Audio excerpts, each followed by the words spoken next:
UP और उत्तराखंड की खबरों के लिए एबीपी गंगा को सब्सक्राइब करें और बेल आइकन दबाएं। तो जमीन के लिए अपने बेटे का कातिल बाप तो पहुंच गया अपने अंजाम यानी सलाखों के पीछे, लेकिन आप रहिए अलर्ट। इश्क के नाम पर फरेब की कई कहानियों का आज हम करने जा रहे हैं पर्दाफाश, जहां नाम और पहचान छिपाकर नाबालिग लड़कियों को निशाना बनाया जाता था और फिर रची जाती थी साजिश। ऐसे ही 14 मामलों का आज खुलासा होने जा रहा है, जहां नाबालिग लड़कियों को टारगेट किया गया और फिर खेला गया फरेब का खेल।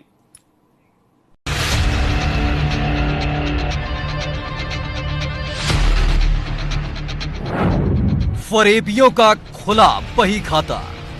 इश्क के नाम पर फरेब करने वालों की अब खैर नहीं है, क्योंकि अब ऐसे फरेबियों की लिस्ट तैयार की जा रही है जो लगातार मोहब्बत के नाम पर फरेब की दुकान चलाते हैं।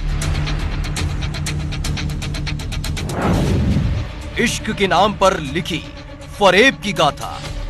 इश्क के जाल में फंसाकर लव-जिहाद की घिनौनी कहानी लिखने वालों का पर्दाफाश हुआ है, जिसमें मासूम लड़कियों को फंसाकर धर्म परिवर्तन करने का दबाव बनाया जाता है।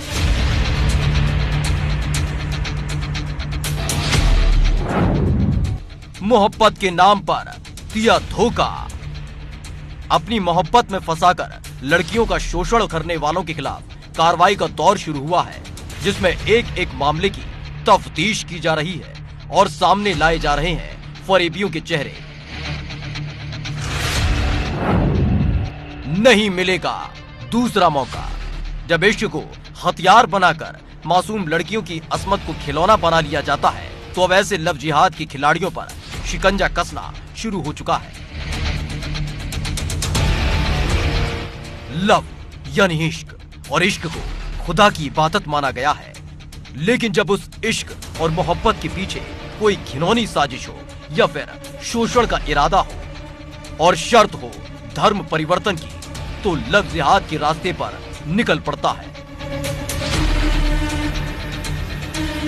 यूपी में लव जिहाद के कई मामले सामने आए, जिसमें सबसे ज्यादा मामले कानपुर से सामने आए, जिसमें महिलाओं को धोखा देने से लेकर उनके शारीरिक शोषण करने का आरोप लगा। और ये सब खेल खेला गया नाम और पहचान छिपाकर मोहब्बत के नाम पर। लेकिन घिनौना खेल खेलने वाले ऐसे लव जिहादियों का बही खाता कानपुर पुलिस ने खोल कर रख दिया है और शुरू की है ऐसी कार्रवाई जिससे प्यार के नाम पर नाम और पहचान छिपाकर लव जिहाद का घिनौना खेल खेलने वालों को अब बख्शा नहीं जाएगा। कानपुर में लव जिहाद के एक के बाद एक कई मामले सामने आने के बाद एसआईटी का गठन किया गया था, जिसने लगभग 2 महीने के बाद अपनी जो जांच रिपोर्ट है वो आईजी को सौंप दी है। जांच रिपोर्ट में कई चौंकाने वाली बातें हैं वो सामने आई हैं। जांच रिपोर्ट में एक बात सामने आई है कि जो टारगेट थे वो हमेशा नाबालिग किए जाते थे, और यही वजह है कि 14 मामलों की जांच रिपोर्ट में 11 मामलों में लव जिहाद के जो संकेत हैं वो मिले हैं, जिनमें से 8 लड़कियां नाबालिग थीं। तो वहीं 3 ऐसे मामले हैं जिसमें लड़कों ने हिंदू नाम रखकर लड़कियों को अपने प्रेम जाल में फंसाया था, जिसमें आरोपी नाम और पहचान छिपाकर मासूम लड़कियों को फंसाता था। जिसके बाद कानपुर के आईजी ने ऐसे मामलों की जांच का आदेश दिया। आईजी मोहित अग्रवाल ने दिए जांच के आदेश। एसआईटी ने शुरू की मामलों की जांच। 2 महीने के अंदर एसआईटी ने अपनी जांच रिपोर्ट सौंप दी। एसआईटी ने 14 मामलों की जांच की।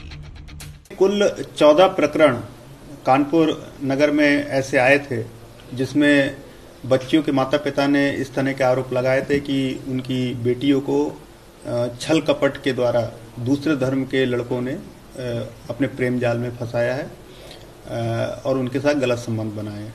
तो इस बात को लेकर के एक एसआईटी गठित हुई थी। इस एसआईटी ने इन सभी 14 प्रकरणों की जांच करी और जांच के बाद 11 प्रकरण ऐसे पाए गए जिसमें कुछ न कुछ अपराध होना पाया गया और इसमें 11 लोगों को जेल भेजा गया है। 3 मामले ऐसे पाए गए जिसमें लड़कियां बालिग थीं और उन्होंने अपनी मर्जी से दूसरे धर्म के लड़कों के साथ जाना या उनसे प्रेम करना बताया, और ऐसे मामलों में पुलिस ने फाइनल रिपोर्ट लगाई है, कोई कार्रवाई नहीं की है।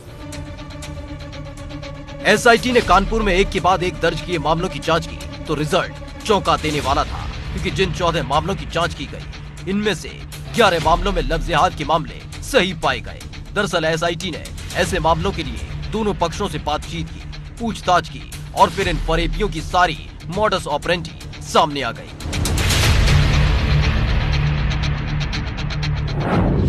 दरअसल ये फरेबी प्यार के नाम पर फरेब का जाल बिछाते थे, नाबालिग लड़कियों को बनाते थे अपना निशाना, लड़कियों से छिपाते थे असली नाम और पहचान, प्यार के नाम पर बच्चियों का शोषण करते थे।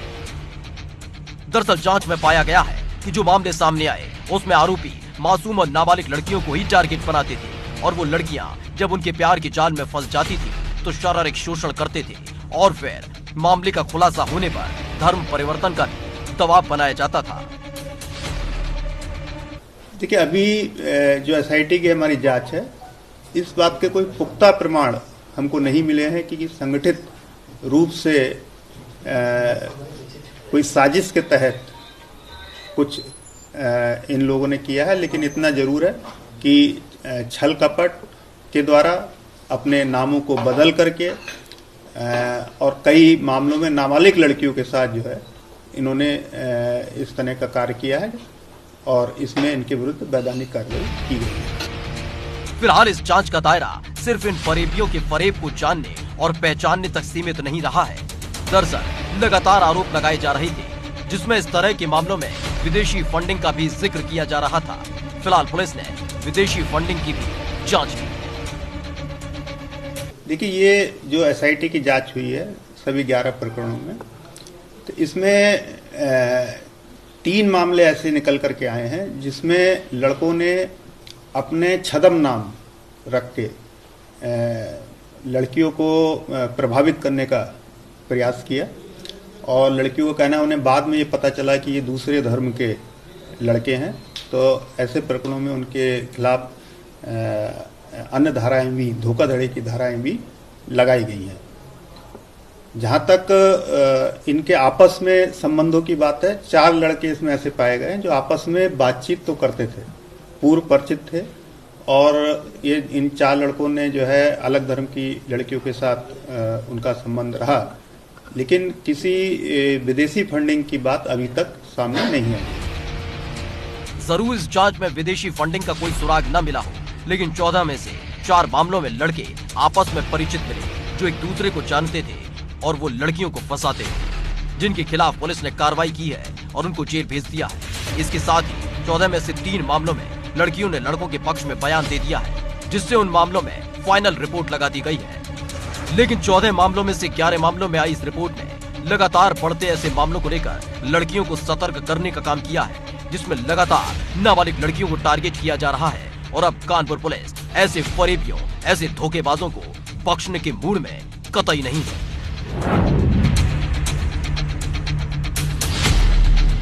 वहीं फंडिंग और संगठित गिरोह के मामले पर जो एसआईटी की जांच है उसको कोई सबूत नहीं मिले हैं, यानी जो अधिकारी हैं उनका कहना है कि जो 4 लोग हैं वो आपस में बात जरूर करते थे, लेकिन किसी गिरोह के रूप में काम कर रहे हो, इस चीज की कोई भी पुष्टि नहीं हो सकी है। तो अगर पूरे जांच की बात की जाए तो 14 में से 11 मामलों में पुलिस ने चार्जशीट लगाई है, तो वहीं 3 ऐसे मामले हैं जिसमें लड़की ने पक्ष में बयान दिए हैं। हालांकि अधिकारियों का कहना है कि 11 जो मामलों में जो लड़के दोषी पाए गए हैं उसमें से 8 लड़कियां हैं वो नाबालिग हैं, तो वहीं 3 जो लड़के हैं उन्होंने कूट रचित दस्तावेज तैयार किए थे और हिंदू नाम रखकर लड़कियों को अपने प्रेम जाल में फंसाया था। वीडियो संकेत के साथ प्रभात अवस्थी, एबीपी गंगा, कानपुर।